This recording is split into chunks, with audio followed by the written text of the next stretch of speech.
নমস্কার। আজকে আমরা শুক্র রাহু যুক্ত হয়ে একটি যোগ তৈরি করে যার নাম লম্পট যোগ।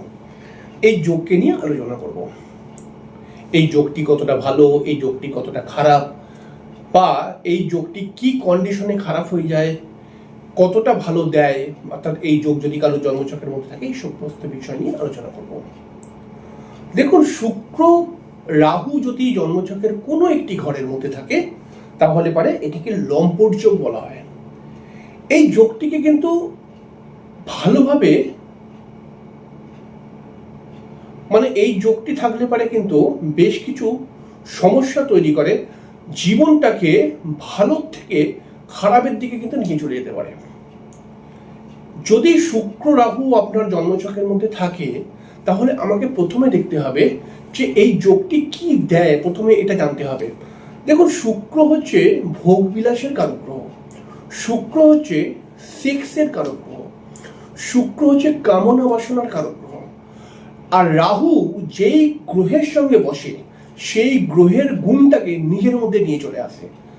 তাহলে পারে যদি এই কথাকেই মান্যতা দিই তাহলে শুক্রের যে কামনা বাসনা, শুক্রের যে ভোগ বিলাস, শুক্রের যে সেক্সুয়াল একটা বিষয়, এইগুলো রাহু নিজের মতো করে চালাবার চেষ্টা করবে, যার ফলে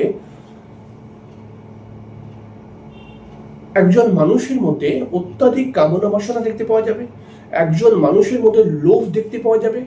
একজন মানুষ যখন শুক্র রাহু জন্মছকের মধ্যে থাকে সে নিজেকে বড় জায়গায় ওঠাবার জন্য কি পদক্ষেপ গ্রহণ করছে সেটা সে নির্বাচন ভাববে না।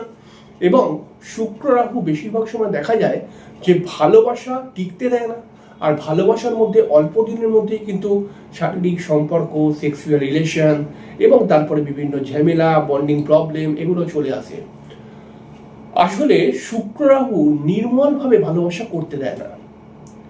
ভালোবাসা জায়গাটা বা প্রেমের জায়গাটা বিবাহিত জীবনেও অনেক সমস্যা করে, কারণ শুক্র বিবাহিত জীবনের কারক গ্রহ।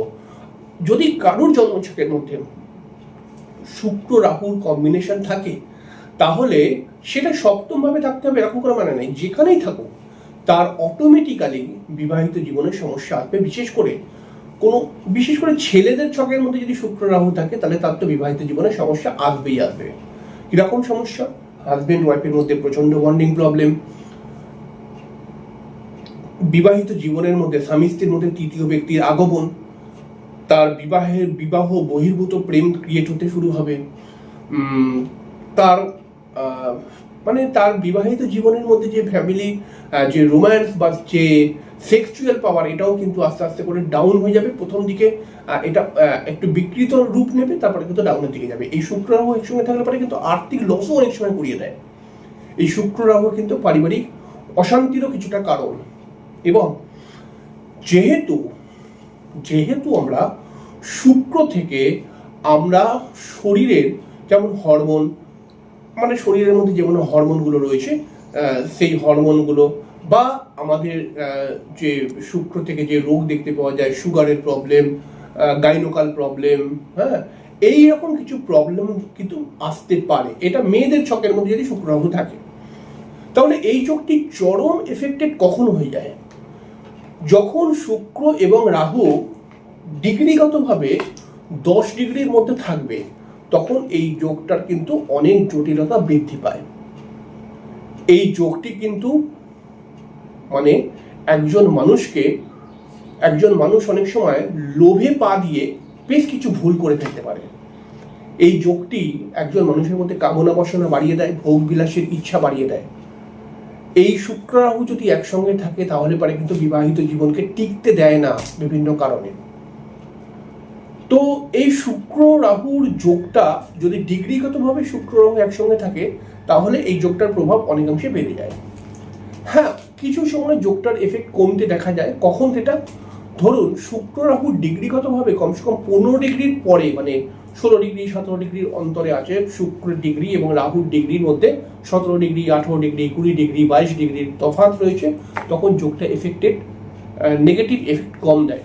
এছাড়াও শুক্র রাহু ধরুন কোনো জন্মছকের মধ্যে একসঙ্গে বসে রয়েছে এবং ওইখানে আরো একটি অন্য পাপক গ্রহ এসে গেছে, তখনও কিন্তু এই যোগটা শেষ হয়ে যাবে না, এই যোগটার এফেক্ট কিছুটা কমতে দেখা যাবে।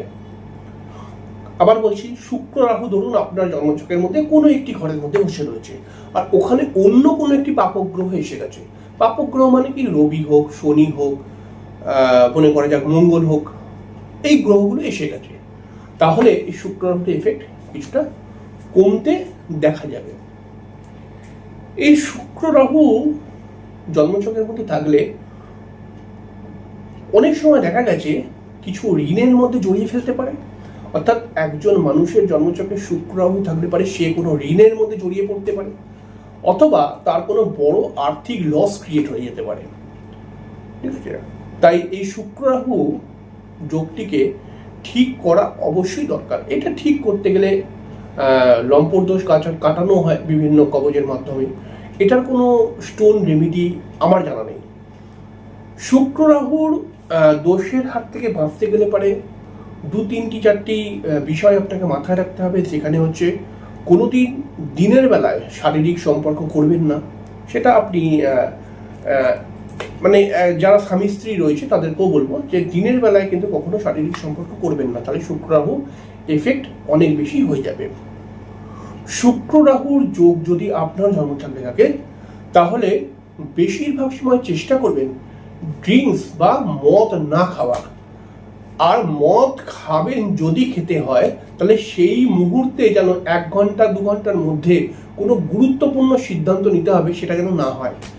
আসলে আবার ব্যাপারটাকে খুব করে বলছি, শুক্র রাহু যদি আপনার জন্মছকে থাকে তাহলে আপনি যতটা কম ড্রিঙ্কস করবেন ততটাই ভালো ফল, মানে ভালো এফেক্ট পাবেন, মানে যোগটার নেগেটিভিটি কম আসবে। আর যদি ড্রিঙ্কস করতে হয় তাহলে তার 1-2 ঘন্টার মধ্যে কোনো গুরুত্বপূর্ণ সিদ্ধান্ত নেবেন না, তাহলে সেটি কিন্তু ফ্লপ হয়ে যেতে পারে। শুক্র রাহুর এই যোগকে ভালো করতে গেলে পারে সাধারণভাবে বলা হয়েছে যে রাহুর মন্ত্র জপ, শুক্রের মন্ত্র জপ, ওম দ্রাং দ্রিং দ্রৌং স শুক্রায় নমঃ এই মন্ত্র জপ করতে হবে এবং রাহুর বস্তু দান করতে হবে। যদি এটা করা যায় তাহলে পরে এই যোগটা অনেকটা দুর্বল হয়ে যায় বা পজিটিভ এফেক্ট দেয়, নেগেটিভ এফেক্ট কম দেয়। শুক্র রাহু যদি ষষ্ঠ, অষ্টম, দ্বাদশ বা তৃতীয় ঘরের মধ্যে থাকে তাহলে এই যোগটি কিন্তু বিবাহ হতে বাধা দেয় বা বিবাহিত জীবনে বেশ কিছু সমস্যা ক্রিয়েট করে দেওয়ার চেষ্টা করে। শুক্র রাহু যদি কখনো পঞ্চম বা নবম ঘরের মধ্যে থাকে তাহলে পারে একজন জাতকের মধ্যে ভগবানের প্রতি যে বিশ্বাস বা ভক্তি এটা 35 বছরের পরে আসতে দেখা যায়। শুক্র রাহু পঞ্চম নবম ঘরে থাকলে পারে সেই জাতক যদি ধর্মীয় বিষয় নিয়ে বা জ্ঞানমূলক বিষয় নিয়ে কাজকর্ম করে তাহলে তার কুইকলি ডেভেলপ হতে দেখতে পাওয়া যায়। শুক্র রাহু অনেক সময় মিডিয়া লাইনের প্রতি অ্যাট্রাকশন ক্রিয়েট করে দেয়। শুক্র রাহু যদি একজনের জন্মছকের মধ্যে থাকে এবং তার জন্মছকের মধ্যে এই শুক্র রাহু যদি বলশালী হয়ে থাকে, মানে শুক্র রাহুর এই নেগেটিভ যোগটা না থেকে শুক্র রাহু একসঙ্গে রয়েছে কিন্তু তাদের মধ্যে 17-18 ডিগ্রি তফাতে রয়েছে শুক্র এবং রাহু, এবং সেই যোগটি তৃতীয়,